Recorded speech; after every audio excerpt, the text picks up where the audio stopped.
Ya, baik. Assalamualaikum warahmatullahi wabarakatuh. Perkenalkan nama saya Aisyah Jazia Rizkia dengan nama 541241010. Dalam kesempatan kali ini, saya akan menjelaskan interpretasi regresi linear berganda menggunakan rumus. Nah, sebelumnya saya telah memasukkan atau menginput datanya, kemudian di sini sudah didapatkan nilai dari hasil oleh datanya. Nah, berdasarkan data yang ada di sini, jika dideklarasikan, kalau misalkan interceptnya itu 10,833. Artinya kalau misalkan investment itu nol, berarti rata-rata GDP-nya itu senilai sebesar dengan angka 2. Kemudian koefisien data satunya itu di 0,6. Artinya kalau misalkan investmentnya naik 1 berarti GDP-nya bertambah sejumlah 0,64. Kemudian yang bisa satu min 0,9. Artinya kalau misalkan ekspor yang naik 1, GDP-nya bisa berkurang min 0,29. Nah, dari situ juga dapat uji parsial, di mana hasilnya investment itu tidak signifikan mempengaruhi GDP. Karena performanya di sini kurang dari 0,05. Sementara ekspor itu performanya ada 0,067 atau lebih besar dari 0,05. Artinya lebih signifikan mempengaruhi GDP. Atau ya, kemudian dari uji F atau uji simultannya, hasilnya karena probabilitas statistiknya itu 0,0000, berarti dia kurang dari 0,5 kan, berarti dia 0,0. Dan koefisien determinasi atau ekspektasi sama ada 0,59. Dari 50,9% variasi GDP itu tuh bisa dijelaskan oleh investment dan ekspor, sementara sisanya atau 9,1 dijelaskan oleh antara yang lain di luar negeri. Di sini juga dijelaskan kalau misalkan adjusted ekspornya sebelum 0,4 dan 4. Nah, dari sini kita bisa lihat juga representasinya bahwa nilai pertamaannya sama dengan ini sama dengan 10,3. Jadi konstantannya ditambah 0,68 ini data sebetulnya atau variabel independen satu si investment dan 0,29 itu variabel independen 2 atau si ekspornya. Nah, setelah tadi kita menjelaskan interpretasi data dari Fuse, sekarang kita jelaskan interpretasi data dari Arstudio.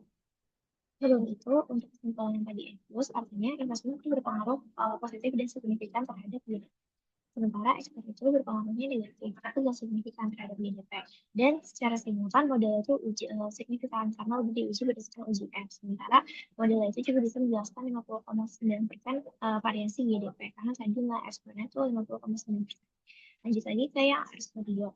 Nah, dari model yang udah diterapin di sini udah ada interpretasi data. Dan kita bisa lihat kalau misalkan intercept itu ada di 1577.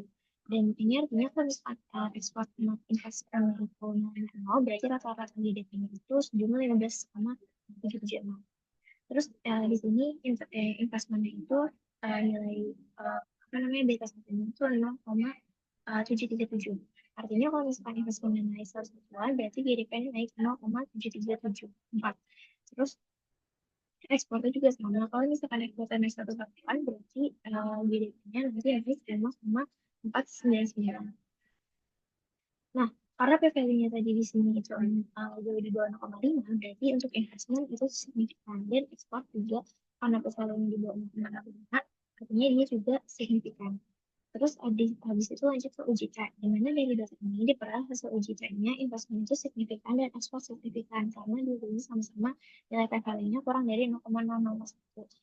Dan berdasarkan uji F, karena di sini kita bisa lihat dengan F statistiknya 33,5 dan PVL-nya di sini 9,064 yang masih di bawah 0,5 bisa dinyatakan kalau misalkan investment dan ekspor ini berpengaruh signifikan terhadap GDP. Terus di sini kita juga dapat multiplier square atau koefisien determinasi R square-nya, di mana nilainya itu 0,5877. Artinya 58,77% variasi GDP itu bisa dijelaskan oleh investment dan juga ekspor. Nah, di sini kita juga dapat nilai adjusted cost di 0,5702. Nah, dari data yang udah didapat dan interpretasi yang ada di sini, kita bisa simpulkan kalau misalkan model regresi ini itu menunjukkan hubungan positif antara GDP terhadap investment dan juga ekspor. Dan secara parsial, kedua variabel itu berpengaruh signifikan berdasarkan nilai UJT. Terus secara simultan, model juga signifikan berdasarkan nilai UJF. Dan tadi dinyatakan kalau misalkan 58,77% yang itu dinyatakan dalam model. Nah, model ini tuh cukup baik dalam menyatakan variasi GDP terhadap investment dan juga ekspor. Nah, mungkin, cukup sekian dari saya. Kurang lebihnya mohon maaf. Wassalamualaikum warahmatullahi wabarakatuh.